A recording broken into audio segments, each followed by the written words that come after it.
नमस्कार। देश में चारों ओर राजनीति का घमासान मचा हुआ है। राजनीतिक कोलाहल छाया हुआ है। कब सरकार बनेगी, कब सरकार नहीं बनेगी, बन गई तो कब तक चलेगी, चलेगी तो किसकी वजह से चलेगी, नहीं चलेगी तो किसकी वजह से नहीं चलेगी। इस सारी आपाधापी में मैंने बहुत दिनों से आपको दादा से जुड़ी हुई कोई बात नहीं बताई। दादा यानी श्री बालकवि बैरागी। आइए आज एक ऐसा किस्सा सुनाता हूँ जिसके नायक तो दादा बालकवि जी नहीं हैं, लेकिन यदि बालकवि जी नहीं होते तो ये किस्सा भी नहीं होता और इसके नायक भी नायक नहीं हो पाते। ये बहुत रोचक किस्सा, और जिसे कहते हैं ना कभी अहानिकारक किस्से, जिसमें न तो किसी का कुछ नुकसान होता है न किसी को कुछ मिलता है, लेकिन निर्मल आनंद मिल जाता है। तो लगभग ये वैसे ही निर्मल आनंद का किस्सा है, और जिसे सुनकर आप याद रखेंगे। जब याद आ जाएगा तो आप गुदगुदा के खुद ही हंस देंगे, और भूल जाएंगे तो आपका कोई नुकसान नहीं होगा। तो आइए ऐसा बिल्कुल निरपेक्ष मज़ेदार किस्सा आज आपके सामने पेश कर रहा हूँ। मैं विष्णु बैरागी, मेरा यूट्यूब चैनल बैरागी की बातें लेकर आपके सामने हाजिर हूँ। कृपा करके मेरे इस चैनल को सब्सक्राइब कर लीजिएगा, बड़ी कृपा होगी आपकी। मित्रों, आज का ये किस्सा, इसके नायक हैं श्री वसंतराव जी उइके। उइके साहब सिवनी जिले के लखनादौन विधानसभा क्षेत्र के विधायक हुआ करते थे, और काफ़ी तपे हुए तपस्वी लोक नेता थे। राजनेता नहीं, लोक नेता थे। और मध्य प्रदेश विधानसभा की शुरुआती 6 विधानसभाओं के कालखंड में वो लगातार विधायक बने रहे, और एकाधिक बार राज्य सरकार के मंत्री बने रहे। एक बार तो वो सहकारिता मंत्री थे, जहाँ तक मुझे याद आता है। उसके बाद में प्रदेश के शिक्षा मंत्री थे, और अपने विषय की जानकारी पूरी हासिल करने के बाद ही वो पत्रकारों से बात किया करते थे। ये उनकी विशेषता थी। और जब उनसे कोई बात कर लेता तो सवाल पूछने वाला मुश्किल में पड़ जाता कि मैंने सवाल क्यों पूछ लिया। मुझे याद आता है 1969 से 72 के बीच में उन्होंने मंदसौर ज़िले का जब जनसंपर्क किया था। ये किस्सा भी उसी जनसंपर्क को लेकर है। उस जनसंपर्क के दौरान उनकी एक पत्रकार वार्ता हुई थी मंदसौर के पास, जो एक पुरातात्विक ऐतिहासिक स्थल है सौंधनी, वहाँ पत्रकार वार्ता हुई थी। तब वो शिक्षा मंत्री थे। जब वो शिक्षा मंत्री बने ही बने थे तो पत्रकारों ने उनसे सवाल पूछना शुरू किया। तो उन्होंने कहा था कि मुझे 3 महीने दीजिए, मुझे अपने विभाग की पूरी जानकारी ले लेने दीजिए, और फिर उसके बाद में आपसे बात करूँगा।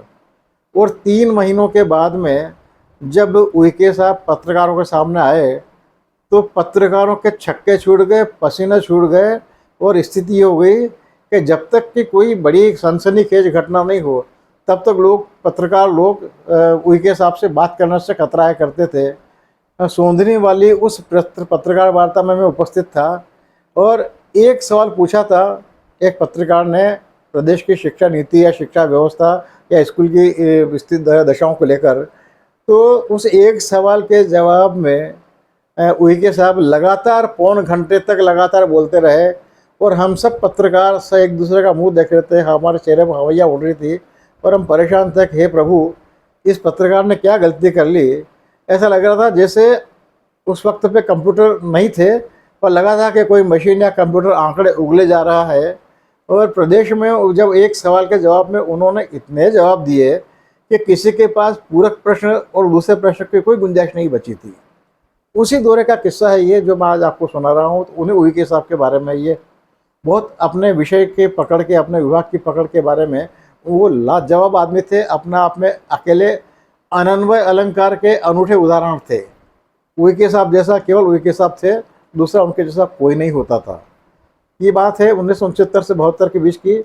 मंदसौर जिले में एक गांव है भावगढ़। आज तो वो गांव बहुत अच्छा है, बहुत सरसब्ज गांव में फलता फूला है, और सड़क से जुड़ा हुआ है।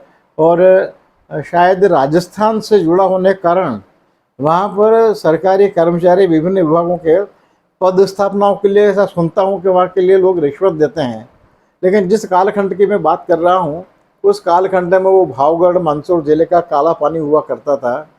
यदि किसी को सज़ा देनी होती थी, किसी शासकीय कर्मचारी को, वो किसी के लिए कहा जाता सारा बहुत परेशान करना है, भले नेता को परेशान करता हो या अफसर को या विभाग को परेशान करता हो, बोले साले को भावगढ़ भेज दो, या तो वहाँ से लौटेगा नहीं, तभी लौटेगा जब इसका तबादला हो जाएगा, या नौकरी छोड़ेगा, वहाँ जाएगा ही नहीं। स्थिति ये थी। मंदसौर से लगभग वो 40 किलोमीटर की दूरी पर है। मेरी सूचना सुनिश्चित नहीं है, मैं अनुमानित बता रहा हूँ। और लगभग 18 किलोमीटर मंदसौर से रतलाम वाली सड़क पर जब जाते हैं तो शायद आपका आता है रेल दलोदा, वहाँ से अंदर जाना पड़ता है। मैं उस गांव में कुल एक ही बार गया हूँ जिस दिन ये घटना हुई थी। तो वहाँ से शायद 22 किलोमीटर वहाँ पर होगा। तो मंदसौर से लगभग 40 किलोमीटर है, मंदसौर से मुख्यालय से। और ये मुख्य सड़क से अंदर का जो 22 किलोमीटर या 20-22 किलोमीटर का टुकड़ा है, उस वक्त में पूरी तरह से कच्चा था, कोई सड़क नहीं थी, और बरसात में घुटनों घुटनों कीचड़ में होके जाना पड़ता था। तो किसी की पोस्टिंग यदि भावगढ़ हो जाती थी तो अपने दुर्भाग्य को कोसता था, कहता था कि मैंने कोई पाप किया है तो मुझे वहाँ जाना पड़ रहा है। उस गांव में कोई जाना नहीं चाहता था।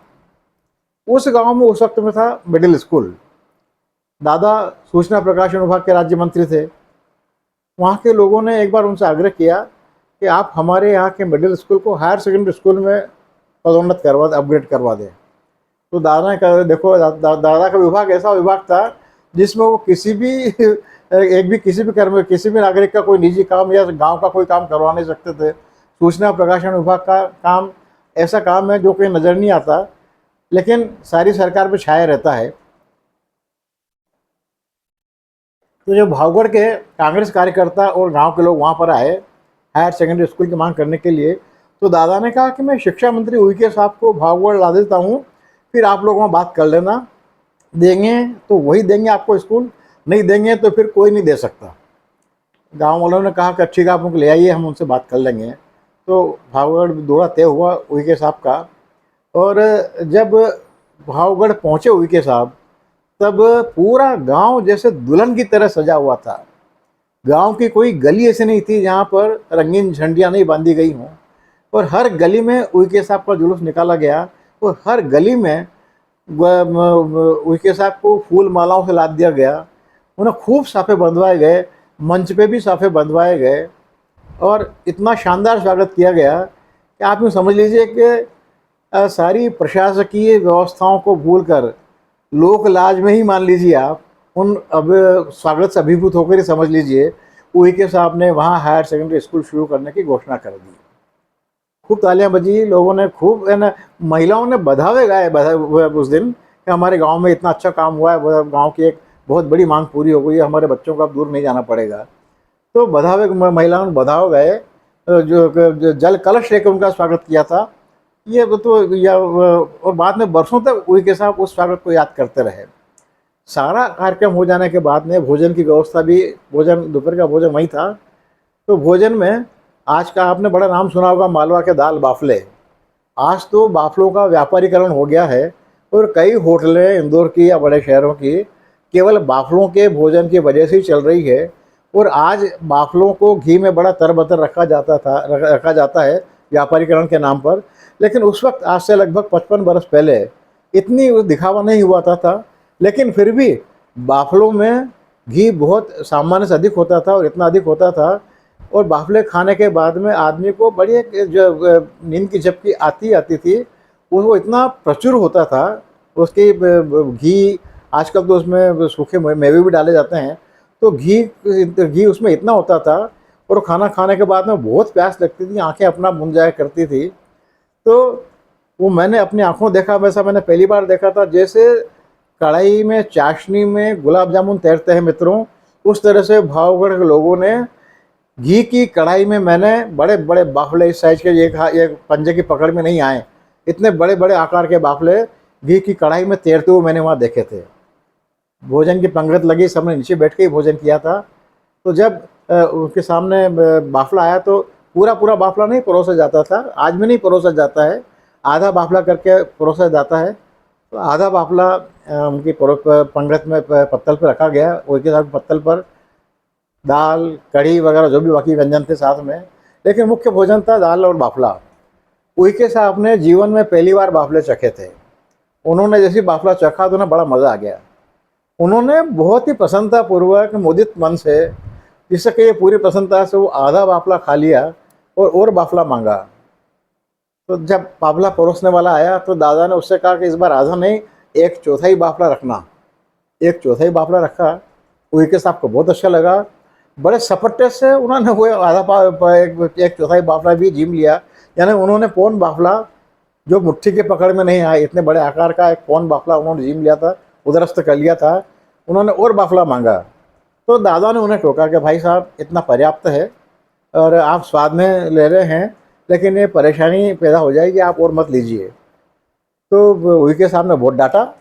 बोले तुम कैसे अजीब आदमी हो, कैसे अशिष्ट आदमी हो, मालवा तो अपने मनोहर के लिए प्रसिद्ध है और मैं मुंह से मांग रहा हूँ, तुम मुझे खाने से मना कर रहे हो, अच्छी बात नहीं है ये। गांव वाले बड़े हंसे। गांव वाले भी चाहते थे, मेजबान तो चाहता है कि भाई मेहमान ज़्यादा से ज़्यादा भोजन करे, तृप्त होकर भोजन करे। तो नहीं नहीं करते हुए भी उनके साहब ने आधा बाफला और खा लिया, लेकिन उन्होंने लगभग सवा बाफला उन्होंने जीम लिया उन्होंने। और बड़े प्रसन्न हुए। उन्होंने कहा कि इतना आनंद मुझे कहीं भी अपने अब तक के जीवन काल में, सार्वजनिक जीवन में मुझे कहीं नहीं आया, बड़ा आनंद आया, भगवान आपका भला करे। और बोले कि मैंने स्कूल दिया ना, उसका मुझे भरपूर मन माफिक मुआवजा मिल गया। बहुत स्वादिष्ट भोजन था, उन्हें बड़ा आनंद आया। खूब प्रशंसा करते हुए वो भोजन से उठे, अगले गांव जाना था। उन दिनों दौरा हुआ करता था जीप से, महिंद्रा की जीप से या जीप कंपनी की जीप से हुआ करता था। उस वक्त आजकल जैसी एसयूवी नहीं हुआ करती थी। और उसमें अगली सीट पर 3 लोगों के बैठने की व्यवस्था होती थी, एक ड्राइवर और आगे कोई 2 और आदमी बैठ सकते थे। तो चूँकि जनसंपर्क था, आगे उनके साहब को बैठना था और दादा को बैठना था। दादा राज्य मंत्री थे, उनके साहब कैबिनेट मंत्री थे। तो जब बैठने की बारी आई तो दादा ने उनके साहब से कहा कि भाई साहब आप आज बीच में बैठिए, मुझे इधर बैठ जाने दीजिए। तो उन्होंने फिर डांटा कि बोले तुम इतना प्रोटोकॉल भी नहीं जानते हो, शिष्टाचार भी नहीं जानते हो। 2 बड़े कारण है कि मैं इधर खिड़की की तरफ बैठूं। पहला कारण तो ये कि जनसंपर्क मेरा है, लोगों के लिए मैं आया हूँ, लोग मेरी राह देख रहे हैं। और दूसरा कारण ये कि तुम राज्य मंत्री हो, मैं कैबिनेट मंत्री हूँ, इसलिए किनारे पर मैं ही बैठूंगा, तुम अंदर बैठो। दादा को बहुत लाड़ प्यार से लाड़ करते थे, बहुत लाड़ से डांटते। उन्होंने कहा कि तुम इतनी बदतमीजी करोगे सबके सामने, मुझे उम्मीद नहीं थी। मैं शुक्ल जी से तुम्हारी शिकायत करूंगा कि आपका राज्य मंत्री मेरी बेइज्जती करता है। खैर दादा ने कहा आप बैठ जाइए, लेकिन आप परेशान हो जाएंगे। बैठे, यात्रा में गए, आगे गए। तो मित्रों स्थिति ये हो गई कि दादा ने उनके भाई उनके साहब की पीठ की पीछे से अपना बाएं हाथ निकल के उनका कंधा पकड़ा हुआ था। और जैसे कि गाड़ी रुकती तो उनका कंधा हिला हिला के कहते थे भाई साहब उठिए, गांव आ गया है, लोग आपको स्वागत करने के लिए, मालाएं पहनाने के लिए खड़े हुए हैं, आपकी जय जयकार कर रहे हैं, उठिए। उनके साहब को चलती गाड़ी में नींद आ गई, उनकी आंखें नहीं खुले। उन्होंने जब अगला गांव आया तो उन्होंने कहा कि आखिर मुझे हो क्या गया है, मुझे नींद क्यों आ रही है। तो दादा ने कहा मैंने आपको मना किया था, ये सब बाफलों का प्रभाव है। बाफले बहुत समृद्ध होते हैं और वो खूब पानी मांगते हैं, उनकी वजह से तंद्रा आ जाती है, नींद आ जाती है, इसलिए परेशानी होती है। दादा ने जब ये कहा तो उनके साहब गाड़ी से नीचे उतरे। उस वक्त में पीजी मुदलियार साहब कलेक्टर हुआ करते थे और पीडब्ल्यूडी के कार्यपालन यंत्री हुआ करते थे नवल चंद जी जैन। वो दोनों पीछे वाली गाड़ी में चलते, दोनों अपने अच्छे मित्र थे, दोनों साथ साथ ही यात्रा करते थे। तो मुदलियार साहब और नवल चंद जी पीछे वाली गाड़ी में थे। तो उनके साहब उतरे और उन्होंने जोर से आवाज़ लगाई, मुदलियार इधर आओ। मुदलियार साहब भागे भागे आए। Yes sir. उन्होंने कहा कि मुदलियार ये जो था ना, मुझे तुम भावगढ़ में जो खिलाया ये बम का गोला, ये मेरे टूर में अब यदि मुझे सामने एक बार भी गलती से भी नज़र आ गया तो मैं तुम्हें बर्खास्त करवा दूंगा, ध्यान रखना, मेरे सामने नहीं आने चाहिए। ये बहुत परेशानी कारण है, मैं तो सब स्वाद में खा गया, लेकिन मुझे पता नहीं था कि मुझे इतनी परेशानी झेलनी पड़ेगी। तो मेरे सामने अब ये बम के गोले बिल्कुल नहीं आने चाहिए। उनकी बात सुन के खुद उनके साहब खुद ही हंस रहे थे, कह के सब लोग हंस रहे थे। कलेक्टर साहब कहा कि यस सर, अब आपको शिकायत का मौका नहीं आएगा। 3 दिन का दौरा था, ये दौरा उनका दौरे का पहला दिन था। और दोस्तों अगले दौरे में अगले 2.5 दिन तक ये उनके साहब के लिए सब जगह आगे खबर करवा दी गई थी। उनके सामने बाफले और दाल बिल्कुल नहीं आई और पूरी यात्रा में उन्हें चावल और केरी का पन्ना उस यात्रा में परोसा गया, क्योंकि गर्मी के दिनों में यात्रा हो रही थी और वो जनसंपर्क हुआ था। और जब यात्रा समाप्त हुई तो उन्होंने उनके सामने दादा से कहा अब मैं तुम्हारे ज़िले में कभी नहीं आऊँगा, क्योंकि तुम्हारे यहाँ बाफलों के बिना लोग कोई खाने की बात करते नहीं हैं। और बाफले खिला खिला के तुम बदमाशी करके बाफलों में मुझे नींद के झोंके में पता नहीं मुझसे क्या वादा करवा लोगे। इसलिए अब या तो मैं आऊँगा नहीं, और आऊँगा तो पहले तुमसे स्टॉम्प भी लिखवा के लूँगा कि तुम मुझे भोजन में बाफले बिल्कुल नहीं खिलाओगे। यात्रा पूरी हो गई हास प्रयास में, और खूब हंसते हुए सब लोग विदा हुए। उनका 3 दिन का दौरा खूब आनंदपूर्वक हुआ। लेकिन उसके बाद से जब जब भी कोई मालवा का आदमी, मंदसौर जिले का आदमी उइके साहब से मिलता था, तो उइके साहब कहते थे, मेरे लिए एटम बम तो लेके नहीं आए हो, ध्यान रखना, लाए हो तो मैं तुम्हारा काम नहीं करूँगा। और आजीवन जब भी मिलते थे वो हमेशा मंदसौर जिले के भावगढ़ के बाफलों की बात किया करते थे। और उसके बाद उन्होंने बाफला नाम कभी नहीं लिया, जब भी कहा एटम बम का ही नाम लिया उन्होंने। आइए, अभी गर्मी जा रही है, जाती जाती गर्मी में आप मालवा में सादर आमंत्रित हैं। आइए, दाल बाफलों का आनंद लीजिए, और दाल बाफले अपने स्वाद में अपनी आवश्यकता से अधिक जिम के उइके गति को प्राप्त होइए। धन्यवाद, नमस्कार। मेरा चैनल अवश्य सब्सक्राइब कर लीजिएगा।